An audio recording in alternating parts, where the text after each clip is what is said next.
Devil May Cry 5 has you playing as Nero and Dante, returning demon hunters from past games, as well as a new character named V. A spate of demon attacks across the world leads them to Redgrave City, where the Qlipoth, a gigantic monster spawning tree, has taken root thanks to a powerful demon known as Urizen. It's up to the trio to stop Urizen and his minions across the game's 20 chapters. Nero, Dante and V control differently, each with their own unique set of weapons and abilities. Nero has a sword, a revolver, and a host of robotic arms known as Devil Breakers. These allow him to freeze enemies in place, or stun and push them away with a jolt of electricity.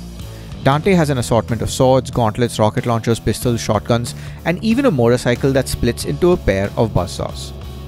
He even has 4 distinct fighting styles: Trickster, Royal Guard, Swordmaster, and Gunslinger. Both Dante and Nero deal with Devil May Cry 5's foes with a flurry of stabs, jabs, gunshots, and explosions. While the sheer variety in Dante's arsenal is great, Nero's Devil Breakers are just as welcome. They shake up moment-to-moment gameplay tremendously, allowing you to grab enemies from a distance or pause time to land an extra hit or two. And while playing as Nero or Dante is entertaining, V is too much of a departure. V can't take on demons like Dante and Nero can. Instead, he commands 3 of his pets, a leopard, a bird, and a slug-like creature known as Nightmare. There are references to enemies from past games, and here you'll use them to take down Devil May Cry 5's many demons. Simply tapping a button allows them to attack, and sufficiently weakening an opponent allows V to swoop in and finish it off with a killing blow. It's an interesting wrinkle to the frenetic pace of play that comes with donning the role of Dante or Nero, but V's sections in Devil May Cry 5 aren't as enjoyable as the combat just feels more deliberate than it should be. Thankfully, only 4 of the game's 20 chapters force you to play as V, and they're on the shorter side. We wonder what could have been if Capcom had opted to make fighting as V feel more immediate and impactful rather than plodding. This isn't all. Like past Devil May Cry games, you'll come across red orbs as you play. These let you unlock new skills, and there's always something fresh to try out, provided you have enough red orbs to spare. In our time with the game, we never felt the need to bother with Devil May Cry 5's microtransactions that will allow us to buy red orbs to unlock new skills and abilities.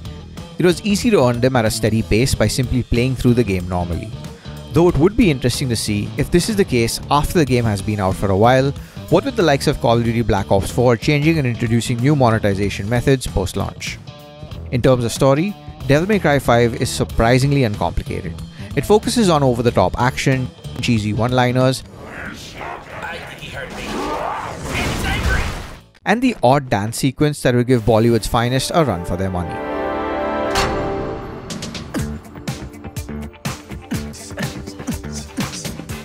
You won't feel lost while playing through it either, thanks to a handy recap section that's present in the game. That said, Devil May Cry 5 looks great. Be it demons, nightmarish landscapes, or intricate animations, there's little amiss with its presentation. It uses Capcom's proprietary in-house RE engine that powered the excellent Resident Evil 2, coupled with a steady 60 FPS on the Xbox One X, and you have one of the better looking and responsive action games in recent memory. However, this comes at a price.